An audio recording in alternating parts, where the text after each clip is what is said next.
I love being a hater.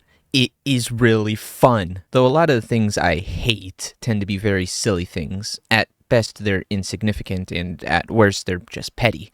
Though the other day, I was doing my usual thing of watching trashy isekais, crying over the fact that Evelyn isn't real, when some certain scenes came up that made me think there are a lot of weird anime tropes that I actually don't mind, but there's some really weird ones that I just can't fathom the thought process behind. To say I absolutely hate them is a bit hyperbolic, but even someone like me who is as incel as you can get, I find things like this very weird and a lot of times off-putting. I want to start off strong because this one gives me so much secondhand embarrassment and is a bit too incel even for my taste. What the hell is up with the whole master-servant dynamics in fantasy light novel anime?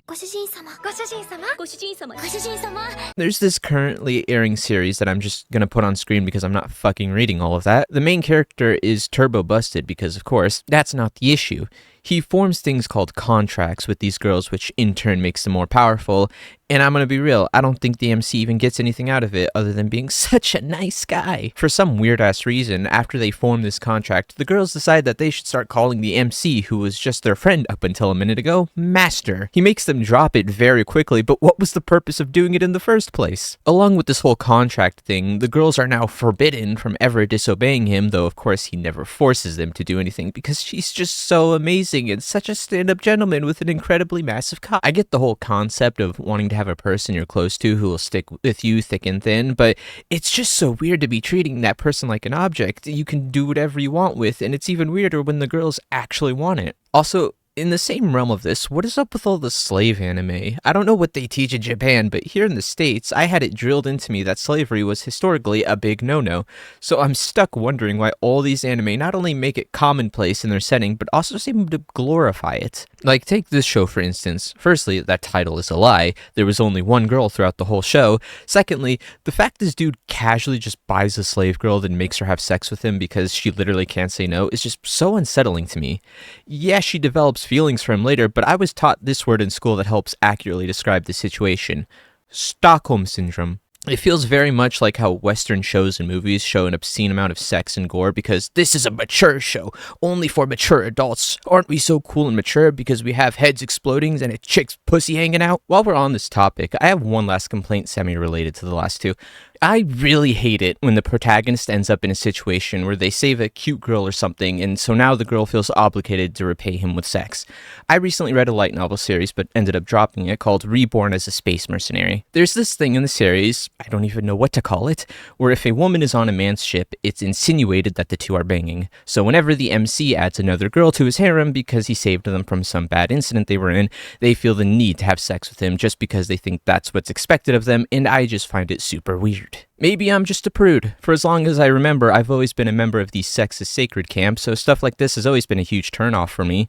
Don't get me wrong, I love a good harem anime, but I'm never into the ones where the MC gets with all of the girls. I want them to be akin to something like How I Met Your Mother, where there's one girl and the show is building up to that one girl. Unlike How I Met Your Mother, though, I don't want the ending to blow hot ass. Wait a minute, Tom, these tropes are all from isekais and other light novel adaptations, and yeah, are you new here? God, the last mainstream anime I watched to completion was probably Jujutsu Kaisen, I think, and I actually did really like that show despite not really being into that genre. I liked it so much I don't remember any character's name other than Gojo's. I've never even watched Dragon Ball, which, coming from a Hispanic man, has basically doomed me to the deepest parts of hell, but I already accepted that I was going there the moment I bought my first porn game. A common trope in a lot of light novel adaptations is the one dude who's unreasonably fuck-ass mad at the protagonist over the smallest things.